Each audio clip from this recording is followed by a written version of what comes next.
Jean Blaise, vous êtes le directeur artistique du Voyage à Nantes, vous en êtes aussi l'initiateur.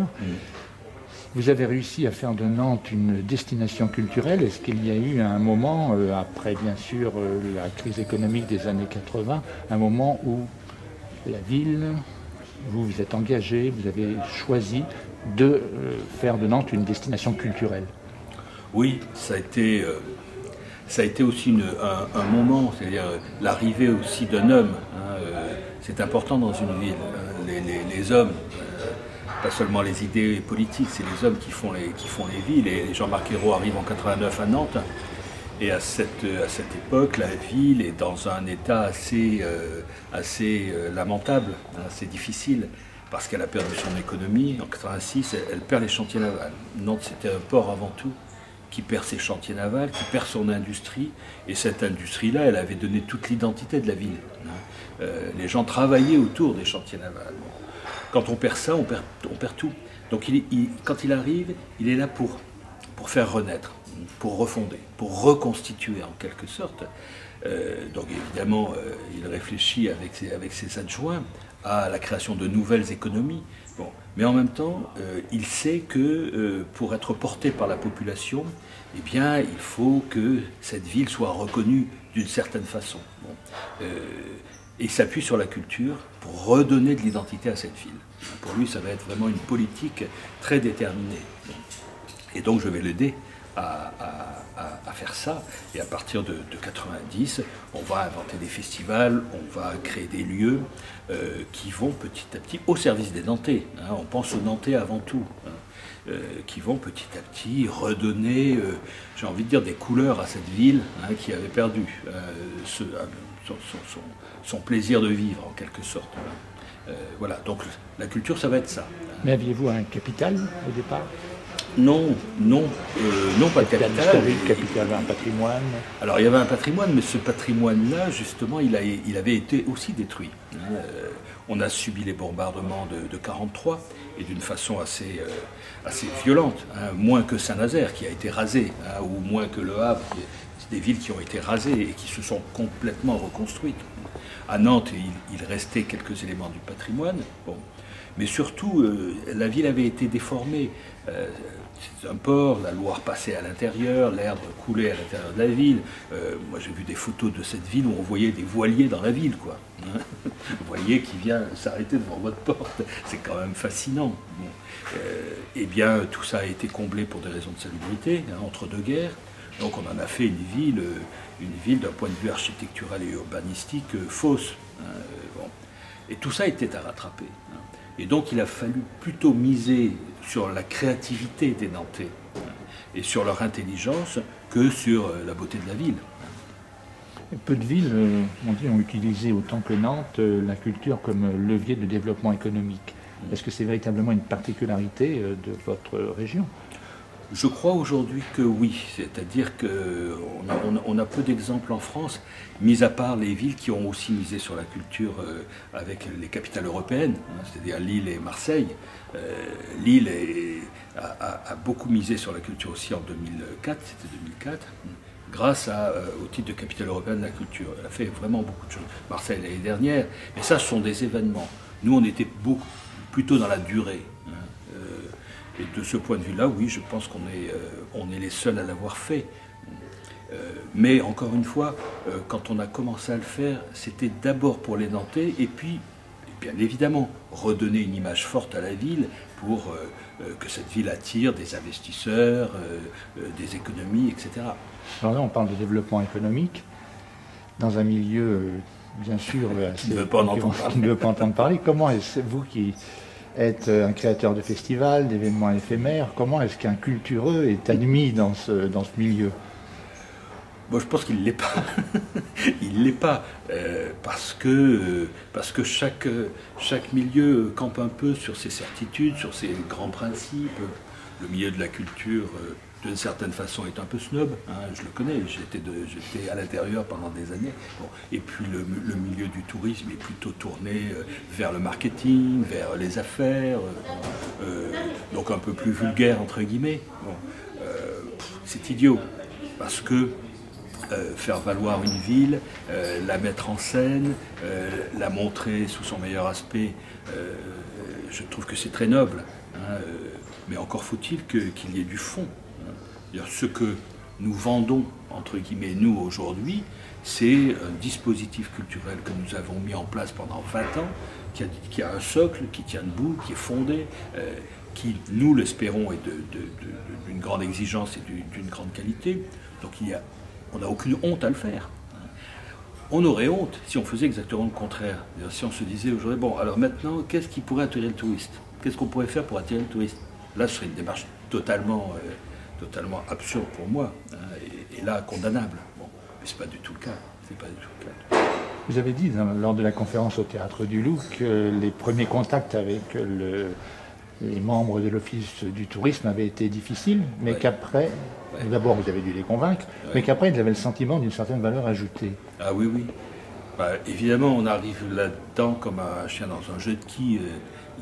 Il n'en revenait pas qu'on puisse faire ça, qu'on puisse envoyer un cultureux dans ce monde-là. Et puis petit à petit, ils ont compris notre discours.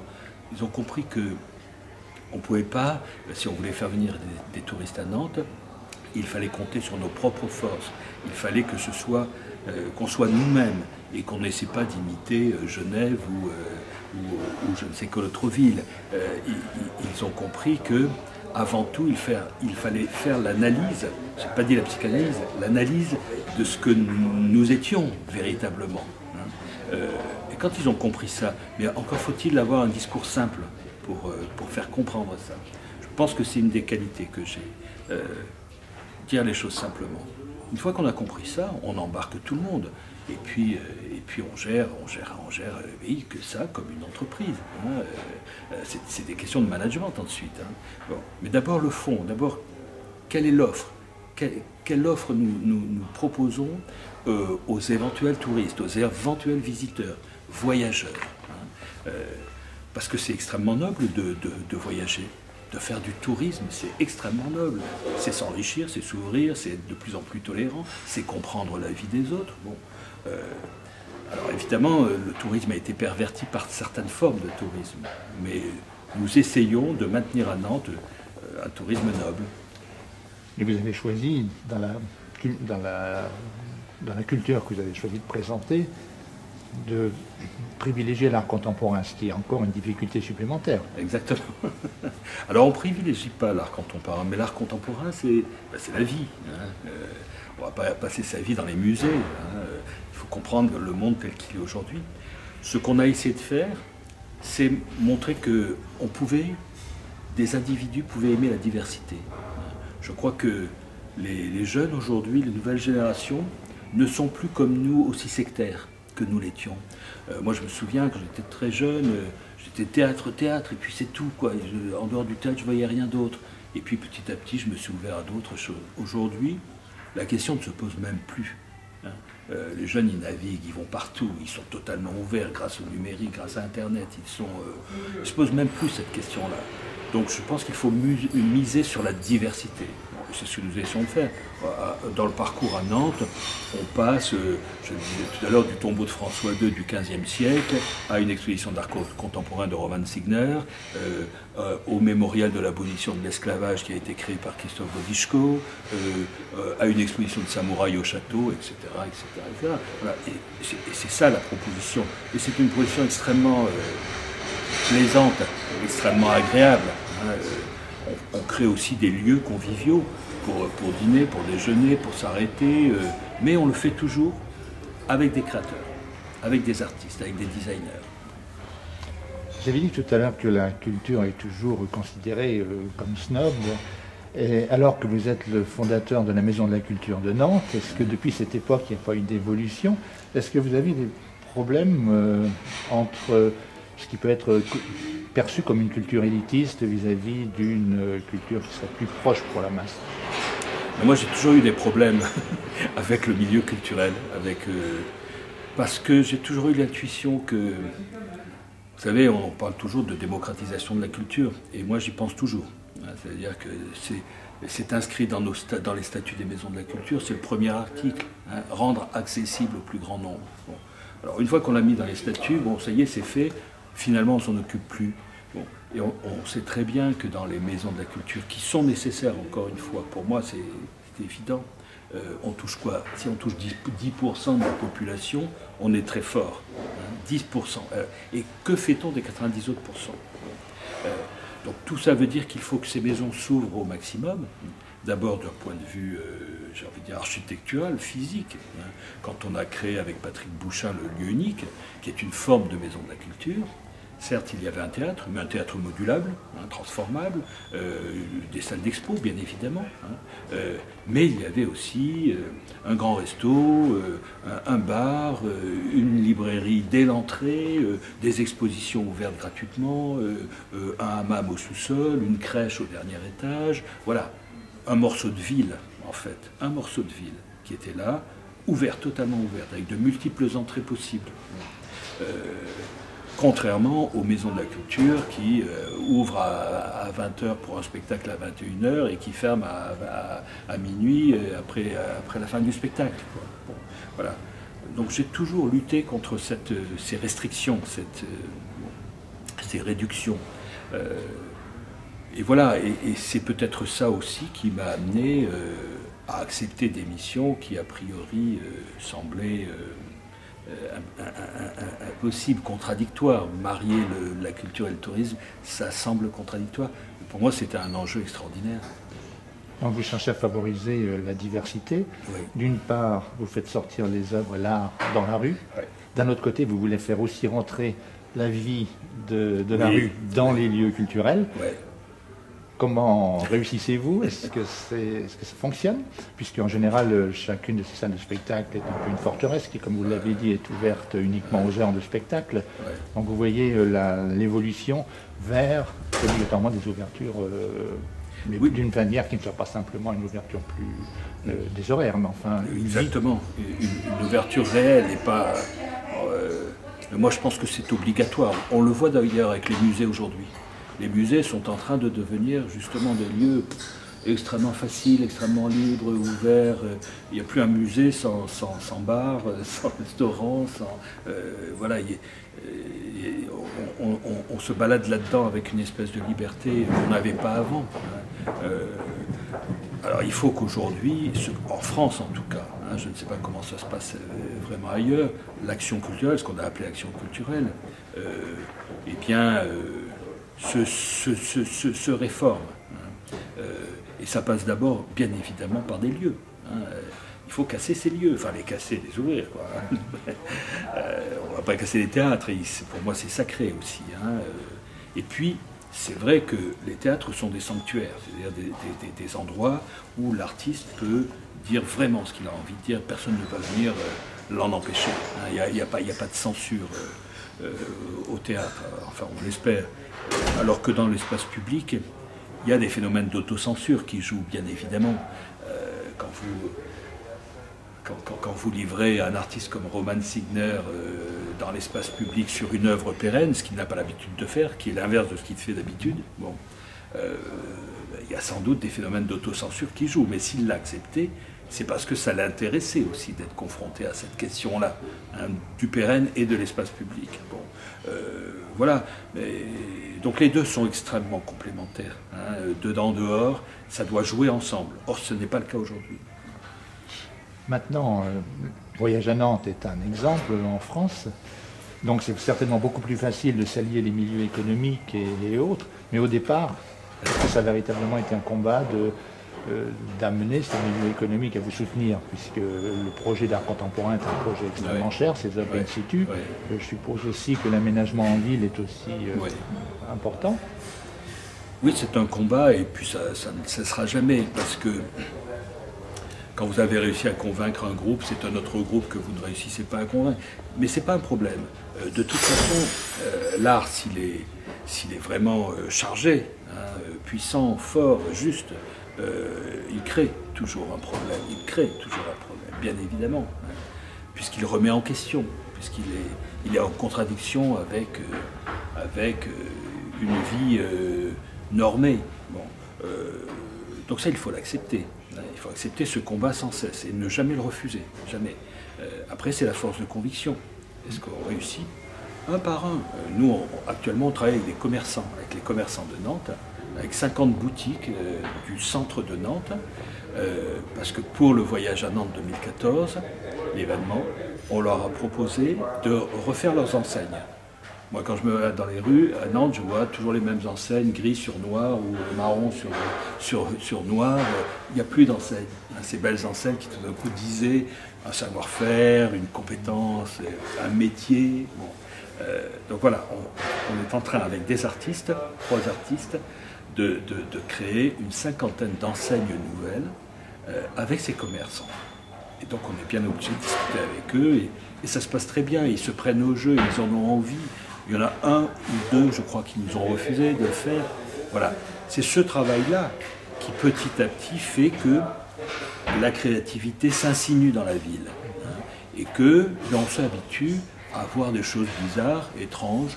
Ça fait partie finalement petit à petit du quotidien. Et puis on s'habitue aussi à voir des esthétiques qui nous étaient étrangères, qui nous choquaient et qui nous choquent moins. Voilà, c'est un travail d'infusion. Et c'est vraiment aujourd'hui le travail qui m'intéresse le plus. Convaincre ces personnes qui, bien évidemment, ne sont pas plus bêtes que n'importe quelle autre personne. C'est juste une question d'avoir envie d'absorber, d'accoutumance, de créativité. On a tous une créativité possible, mais il faut la faire surgir, la faire sortir. Et oui, c'est ça le travail que nous devons faire, nous, animateurs. Et avez-vous réussi à trouver un équilibre entre les formes institutionnelles et d'autres formes plus alternatives? Moi, je ne me pose vraiment pas cette question. Je vous parlais du tombeau de François II tout à l'heure. Pour moi, c'est un exemple. Ce tombeau dans la cathédrale, tout le monde l'avait oublié. Voilà.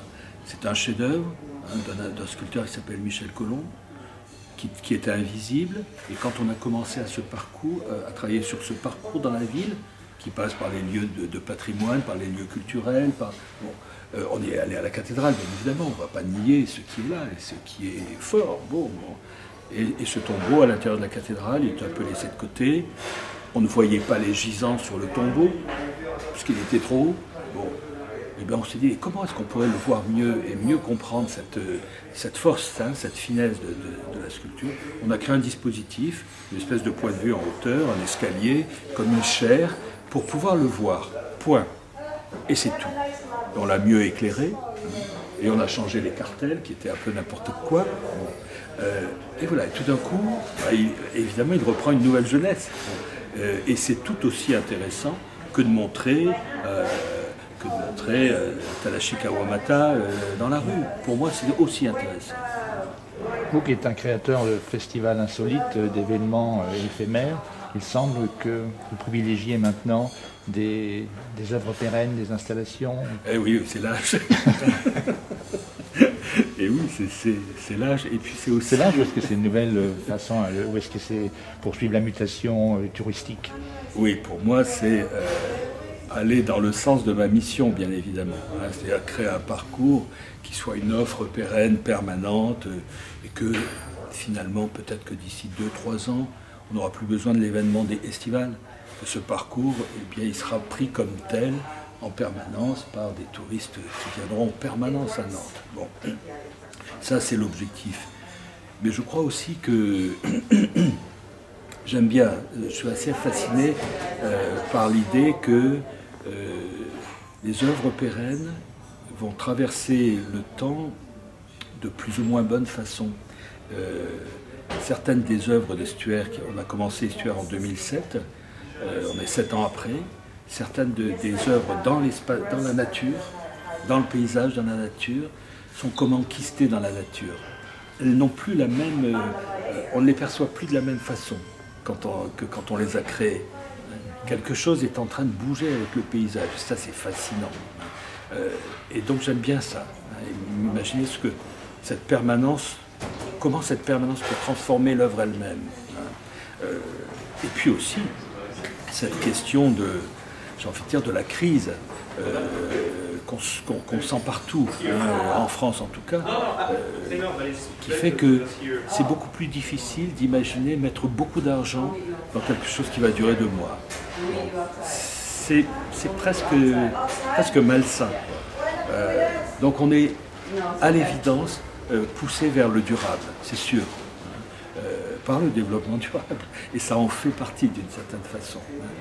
Garder quand même les choses, qu'elles aient une valeur sur un long temps, sur le long terme, plutôt que sur l'éphémère. L'éphémère m'a fasciné quand j'étais beaucoup plus jeune. Je ne croyais qu'en ça. Quand on a créé Les Allumés, c'était un festival qui ne devait durer que 6 ans, c'était le cas, et qui était tous les ans de 6h du soir à 6h du matin, la nuit. Bon, voilà. Et puis ça disparaissait au bout de 6 nuits. On faisait venir des centaines d'artistes d'une ville étrangère dans notre ville, et ça disparaissait. Et j'adorais ça. Bon. Et bien aujourd'hui, un peu moins. Je suis plus effectivement aimé. Je pense que c'est aussi une question d'âge, oui. Ce qui est extrêmement important probablement pour la réussite de ce projet, c'est l'accord politique dans un contexte qui est quand même exceptionnel. Tout le monde... Sans cet accord politique, sans j'ai envie de dire cette espèce de duo qu'on a fait avec Jean-Marc Ayrault, on n'aurait rien fait de tout ça. Et puis aussi que toutes les institutions étaient socialistes.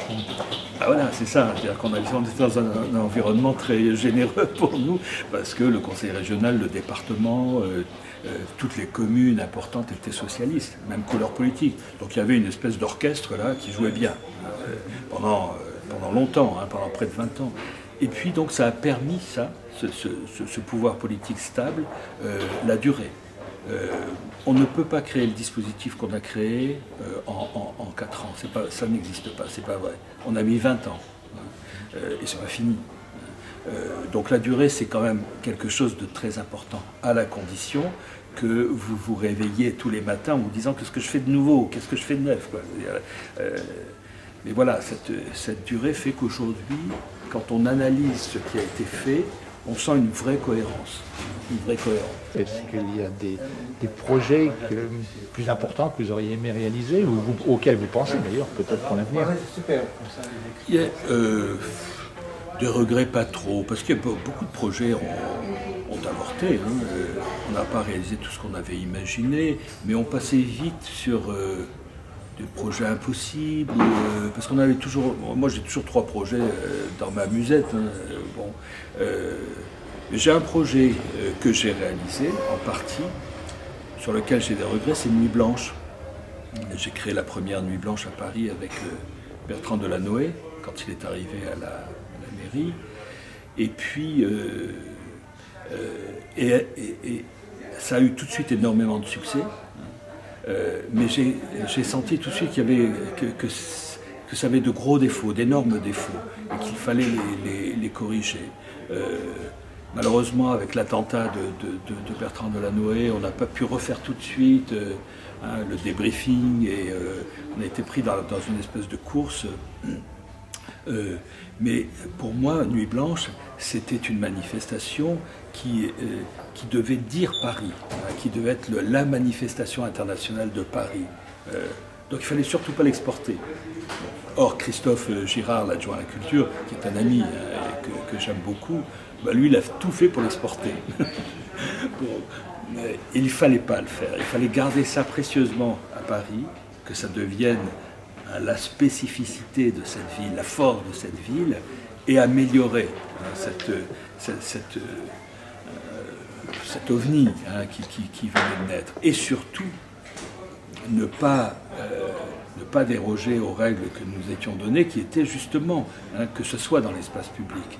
Certes dans des lieux, mais dans des lieux gratuits, dans lesquels on traverse, on passe, facile d'accès, mais surtout à l'espace public. Or, pour des raisons économiques, pour des raisons financières, aujourd'hui, Nuit Blanche, c'est devenu un parcours essentiellement pour les gens qui ont une clé, c'est-à-dire qui ont un coupe-fil. Parce que sinon, il faut faire des queues interminables pour voir une œuvre dans un coin d'une cour d'école. Voilà. Donc petit à petit, vous voyez, des manifestations peuvent se défaire. faute de colonne vertébrale, faute d'exigence. On en parlait tout à l'heure, on parlait de vulgarité et de noblesse. Je pense que la noblesse, c'est toujours garder les fondamentaux, toujours garder les fondamentaux, ne jamais les perdre de vue. Après, naviguer autour de ça, on n'a pas des principes, mais toujours garder les fondamentaux.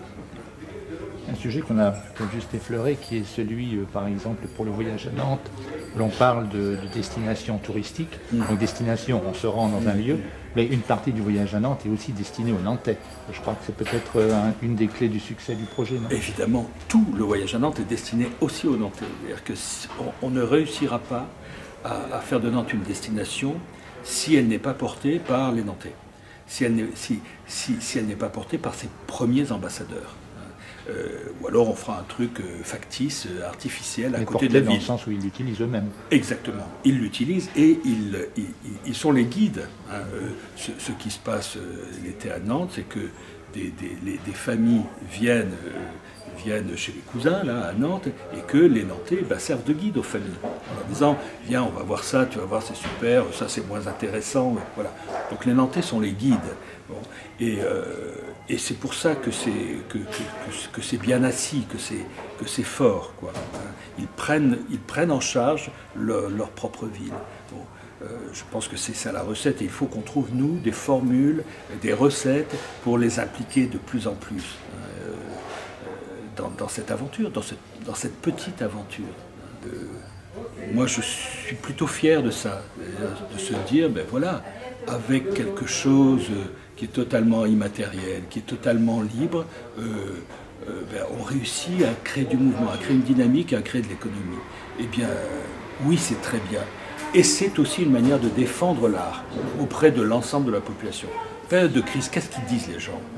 Vous n'allez quand même pas continuer à dépenser des subventions hallucinantes sur des choses inutiles qui vont disparaître. C'est ça qu'ils disent les gens. Occupez-vous plutôt du nécessaire, du quotidien. Eh bien, il faut pouvoir leur répondre, mais on s'en occupe comme ça. C'est-à-dire que quand on met 1 euro dans la création artistique, qu'elle soit du spectacle vivant ou qu'elle soit dans le domaine des arts plastiques ou du design, eh bien, on rapporte 1,5 €. Encore faut-il le démontrer. Encore faut-il avoir des chiffres. Bon, mais moi, je trouve ça très bien. Et aujourd'hui, c'est un des arguments forts pour défendre la culture et les subventions à la culture. Il y a 15 ans, pour défendre la culture, on disait d'abord ça a une valeur sociale. Ça crée du lien social, donc c'est même pas la peine de discuter. Oui, c'est vrai, ça crée du lien social, mais pour qui? Bon. Après, on disait, et puis aussi, ça crée de l'image. L'image pour une ville, c'est important parce que des entreprises vont venir s'installer dans la ville, parce qu'il y fait bon vivre, parce que les cadres vont être heureux d'être là. Voilà.